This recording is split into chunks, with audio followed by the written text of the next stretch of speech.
মই Marjamoni Sinha IC headmaster Pathakpuli ME school. এই ভিডিঅ'টোত মই শিক্ষা সেতু পৰ্টেলৰ জৰিয়তে মোৰ নিজৰ আৰু ছাত্ৰ ছাত্ৰীৰ উপস্থিতি কেনেদৰে সংৰক্ষণ আৰু পৰিচালনা কৰা হয় সেই বিষয়ে সংক্ষেপে দেখুৱাইছোঁ।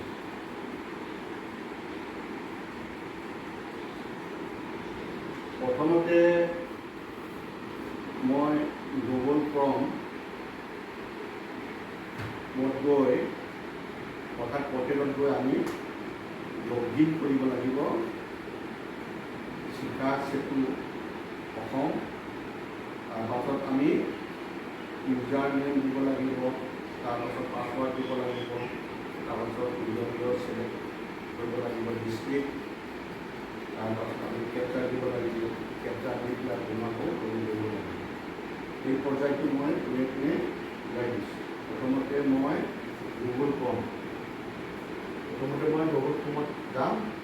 মই নিজে নিজৰ বিদ্যালয়ৰ টেবলেটটো আমি নিজে কি অপাৰেট কৰিবলৈ লৈছোঁ। প্ৰথমতে আমি গুগল ক্ৰমত গৈ আছোঁ। গুগল ক্ৰমত মই টাচ কৰিলোঁ।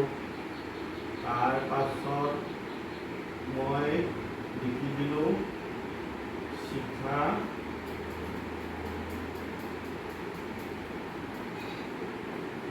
সেতু অসম লিখা আছে, টাচ কৰিলোঁ। তাৰপিছত আমি নিজৰ ইউজাৰ নেমটো লিখিলোঁ। ইউজাৰ নেমটো আমাৰ স্কুল টাইচ ক'ডটো হ'ব 18300310801। তাৰপাছত পাছৱৰ্ডটো ভৰাই দিছোঁ। পাছৱৰ্ডটো স্মল স্কুল SCHOOL স্কুল, তাৰপাছত 123 বহাই দিলোঁ। ঠিকে আছে। তাৰপাছত ডিষ্ট্ৰিক্টটো চিলেক্ট কৰি আছোঁ। ডিষ্ট্ৰিক্টটো চিলেক্ট কৰি আছোঁ ডাইৰেক্ট উজাই আহিছে। উজাই টাচ কৰিলোঁ। তাৰপাছত কেপচাৰটো আমি বহাই লওঁ। কেপচাৰটো কেপিটেল G70 কেপিটেল M। তাৰপাছত লগইন কৰি দিলোঁ। আহিলে পেজটো আহিলে আৰু ডেস্কটপ আমি টাচ কৰিলোঁ। ডেস্কটপ টাচ কৰাৰ লগে লগে আমি এটেণ্ডেঞ্চ মেনেজমেণ্টত যাম। এটেণ্ডেঞ্চ মেনেজমেণ্টত গৈ আমি টিচাৰো ওলাব পাৰিব, এটেণ্ডেঞ্চ আৰু আমাৰ ষ্টুডেণ্টবিলাকো ওলাব পাৰিব। আমি এটেণ্ডেঞ্চ মেনেজমেণ্টত গ'লোঁ। প্ৰথমতে মোৰ নিজৰ ষ্টাফৰটো ওলাই লওঁ। ষ্টাফত মাৰিলোঁ টিচাৰ এণ্ড ষ্টাফ এটেণ্ডেঞ্চ। এতিয়া চাহ teacher and staff attendance daily report আহিলে। তাৰপাছত আজি তাৰিখ 6 তাৰিখ 2024 আগষ্টৰ 6 তাৰিখ ডেটত ঠিকেই আছে। ব্ৰজবংশী সিং নিজৰ নাম প্ৰেজেণ্ট আছে। বাকীবোৰে নতুন ধুনীয়াকৈ দেখুৱাই দিয়া আছে। প্ৰেজেণ্ট এইবিলাক ধুনীয়াকৈ দেখুৱাই দিয়া আছে। তাৰপাছত আমি বেক কৰি লওঁ। ষ্টুডেণ্টটো ওলাই লওঁ। আকৌ ষ্টুডেণ্ট এটেণ্ডেঞ্চ মাৰিলোঁ। তাৰপাছত আমি ক্লাছটো চিলেক্ট কৰি লওঁ।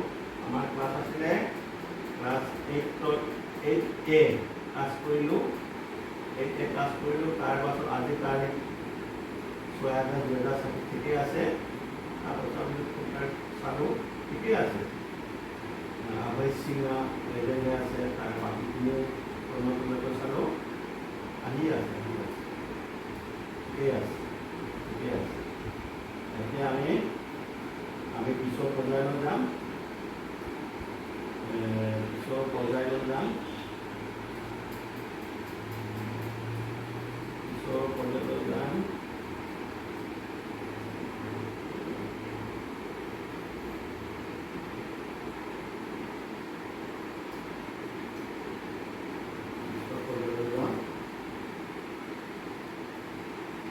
তাৰমানে এতিয়া মই মানে নিজৰ মানে ষ্টাফৰ আৰু মোৰ নিজৰ ক্লাছৰ মানে কি এটেণ্ডেঞ্চখিনি আমি মোবাইলৰ অৰ্থাৎ টেবলেটৰ যোগেদি তলে দেখুৱালোঁ।